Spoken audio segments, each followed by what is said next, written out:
Professor Yunus এবং BNP সরকার সমঝোতা এখনো টিকে আছে।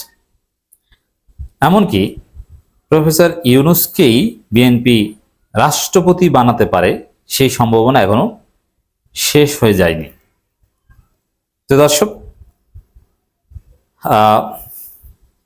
এটা তো নিশ্চিত সবাই বিশ্বাস করেন বা এটা তো প্রমাণিত সত্য যে ইউনূস সরকার এবং বিএনপি একটা সমঝোতা হয়েছে, যে সমঝোতার ফলে ইউনূস সরকার বিএনপিকে ক্ষমতা দিয়েছে। এই সমঝোতাটা চূড়ান্ত হয়েছিল সেই 13 জুন লন্ডন বৈঠকে। 1 বছর পার হয়ে গেছে। সেই লন্ডন বৈঠকের পরেই নির্বাচন ফেব্রুয়ারিতে আনা হয়েছিল এবং সেই চুক্তির মধ্য দিয়ে নির্বাচন হয়েছে এবং ওখানেই ফাইনাল হয়েছিল যে ইউনূসকে রাষ্ট্রপতি বানাতে হবে এবং শুধু ইউনূসকে রাষ্ট্রপতি বানালে হবে না, ইউনূসকে ক্ষমতা দিয়ে রাষ্ট্রপতি বানাতে হবে।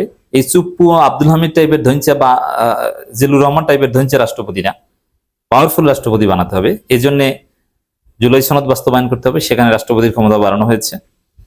দ্বিকক্ষ বিশিষ্ট সংসদ চালু করতে হবে। উচ্চকক্ষে যারা থাকবে তারা থাকবে ইউনূসপন্থী, উচ্চকক্ষটা তিনি নিয়ন্ত্রণে নিয়ে একটা ভাবে থাকবেন। এরকম একটা সমঝোতা বিএনপি সরকারের সাথে ইউনূসের হয়েছিল। এমনকি ঠিক আছে, আমি ইউনূস বিএনপি তোমাদেরকে ক্ষমতায় এনে দিব, হয়তো বিএনপি এমনিতেও আসতো, কারণ জামাত এখন পর্যন্ত একদম ক্ষমতায় আসবে এটা আসলে আমরা অনেক ক্ষেত্রে বলি, but it was very tough. এটা হয়তো বাস্তবসম্মত ছিল না, কিন্তু এই মেটিকুলাস ডিজাইন সমঝোতা কারচুপি করেছে এতে কোনো সন্দেহ নেই। এটা হয়তো করা লাগতো না, কিন্তু তারপরেও তারা ঝুঁকি নিতে চায়নি। যদি জামাত জিতে যেত, কারণ বিএনপিকে তো অতীতে মানুষ দেখেছে জামাত এমনিতে সারা বছর জামাতের অযোগ্যতা থাকলেও নির্বাচনের আগে সমস্ত সাবেক শিবির জামাতের জন্য কাজ করেছে, যার ফলে জামাতের অযোগ্যতাগুলো সব ধরে মেসে সাফ হয়ে গিয়েছিল এবং নির্বাচনী প্রচার প্রচারণে কনভেনশনাল জামাতি যাদের ক্ষমতায় আসার যোগ্যতা এখনো হয়নি, ত্রুটি আছে, তাদের চাইতে সাবেক শিবির যারা জামাত করে না তাদের ভূমিকাটা মুখ্য ছিল। এই কারণে ইউনূস এবং বিএনপি ঝুঁকি নিতে সাহস করেনি। তারা একটা মেটিকুলাস ডিজাইন নির্বাচনের মাধ্যমে বিএনপিকে ক্ষমতায় এনেছে। এখানে সেই লন্ডন বৈঠকে 13 জুনের সমঝোতার মধ্যে ছিল, যেহেতু 13 জুনের সবকিছুর আয়োজক ছিল খলিলুর রহমান, যে খলিলুর রহমানকে তার পছন্দের মন্ত্রী বানাতে হবে। শুধু মন্ত্রী বানালে হবে না, তাকে সরকারকে সহযোগিতা করতে হবে তিনি যেন জাতিসংঘের সাধারণ পরিষদের সভাপতি হতে পারেন। এবং আরো একজনকে মন্ত্রী অলরেডি কিন্তু বানানো হয়েছে, 2 জন মন্ত্রী আছে। আরেকজন কে বলেন তো? সরাসরি মন্ত্রী না, কিন্তু প্রতিমন্ত্রী মর্যাদায় বিডা চেয়ারম্যান আশিক চৌধুরী, ইউনূসের খাস লোক। ইউনূস ফোন দিয়ে তাকে সিঙ্গাপুর থেকে বাংলাদেশে এনেছেন, একটা ব্যাংকে চাকরি করতে সিঙ্গাপুরে, এবং তিনি মেধাবী, অত্যন্ত ভালো প্রেজেন্টেশন করেন। কিন্তু ইনভেস্টমেন্টে আনা, তিনি যে হাইপ তৈরি করতে পেরেছেন, আমাদের যে স্বপ্ন দেখিয়েছিলেন, আসলে ওইটা পারেনি। যে যাই হোক না কেন, পারুক বা না পারুক, এখন চীন নিয়ে কাজ করছেন। মূল কথা হচ্ছে যে এই 2 জনকে, খলিলুর রহমান এবং আশিক চৌধুরীকে ইউনূস এই সরকারের মধ্যে ঢুকিয়ে দিয়েছে এবং এরা হচ্ছে একদম মন্ত্রী প্রতিমন্ত্রী মর্যাদার, এর বাইরেও অনেকে আছেন। কিন্তু অনেক বিশ্লেষক মনে করতেন যে এই সমঝোতা হয়েছিল, কিন্তু তারেক রহমান প্রধানমন্ত্রী হওয়ার পর এই সমঝোতা ভেঙে গেছে। বিশেষ করে দেখবেন যে গৌতম দাস এরা এটা বলেন যে না, ইউনূস বিএনপি সমঝোতা নাই, তারেক রহমান এখন আর ইউনূসকে চেনে না, রাষ্ট্রপতি বানানো যে কথা ছিল সেই কথার উপর এখন আর তারেক রহমান ইস্তেকামাত নাই, তাকে রাষ্ট্রপতি বানানো হবে না। কিন্তু আমি বলি যে না, আমি এখন প্রমাণ দেখাবো যে ইউনূস বিএনপি সমঝোতা এখনো আছে এবং রাষ্ট্রপতির সম্ভাবনা এখনো আছে, রাষ্ট্রপতি বানানোর সম্ভাবনা। রাষ্ট্রপতি বানানোটা, এটার ব্যাখ্যা আমরা আগে দিয়েছি যে ইউনূসকে রাষ্ট্রপতি বানালেও এটা চুপ্পুর মেয়াদ শেষ হওয়ার আগে বানাবে না। চুপ্পুর মেয়াদ শেষ করতে কেন দিবে? চুপ্পুর প্রতি কি আলাদা কোনো প্রেম আছে বিএনপির? না, কোনো প্রেম নাই। বরং চুপ্পুকে লাথি দিয়ে সরিয়ে দিয়ে বিএনপির রাষ্ট্রপতি বানালেই বিএনপি কমফোর্ট ফিল করে, এটাই সত্য কথা। কিন্তু চুপ্পুকে ধরে রাখা এটা বিএনপির অপরাজনীতি এবং কৌশল, তাদের নিঃস্বার্থে। এবং এই জন্য জুলাইকে অবমাননা করতেও বিএনপি দ্বিধাবোধ করেনি। কি সেই স্বার্থ? যেমন নির্বাচনের 12 ফেব্রুয়ারির থেকে যদি হিসাব করি, নির্বাচন বা 17 ফেব্রুয়ারি বিএনপি সরকার গঠন করেছে, 17 ফেব্রুয়ারির পরও 1.5 বছর চুপ্পুর মেয়াদ আছে। এর মানে আবার নির্বাচন হবে 17 ফেব্রুয়ারির বা 12 ফেব্রুয়ারির আগে, 2031 সালে 12 ফেব্রুয়ারির আগে নির্বাচন হতে হবে।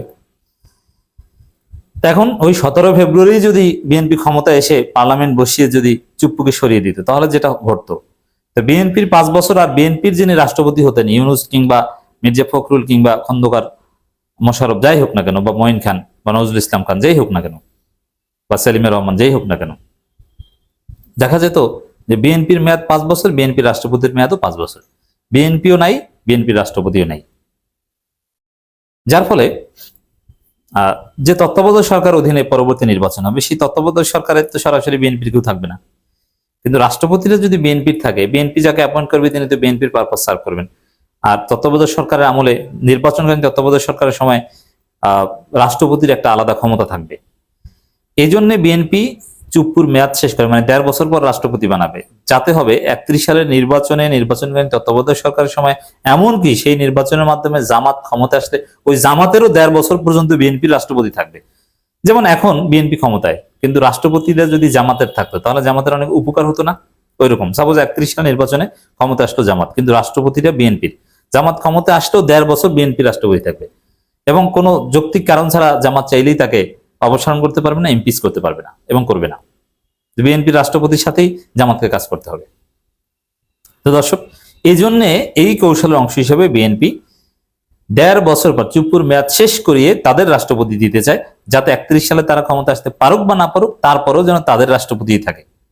1.5 বছর পর্যন্ত তারা সুযোগ নেয়, বা নির্বাচনে কোনো অঘটন ঘটলে এরকম যাতে তারা সুযোগ পায়, কারণ রাষ্ট্রপতি তো ক্ষমতা থাকবে। এটা হচ্ছে বিএনপির একটা প্ল্যান। কারণ এই জায়গায় ইউনূসকে রাষ্ট্রপতি বানানোর সম্ভাবনা শেষ হয়নি। কেন শেষ হয়নি? ইউনূসকে রাষ্ট্রপতি বানাবে তো বিএনপি চুপ্পুর মেয়াদ শেষ হলে, তারপর বানাবে কি বানাবে না এই প্রশ্ন চূড়ান্ত সমাধান হবে তখন, তার আগে বলা যায় না।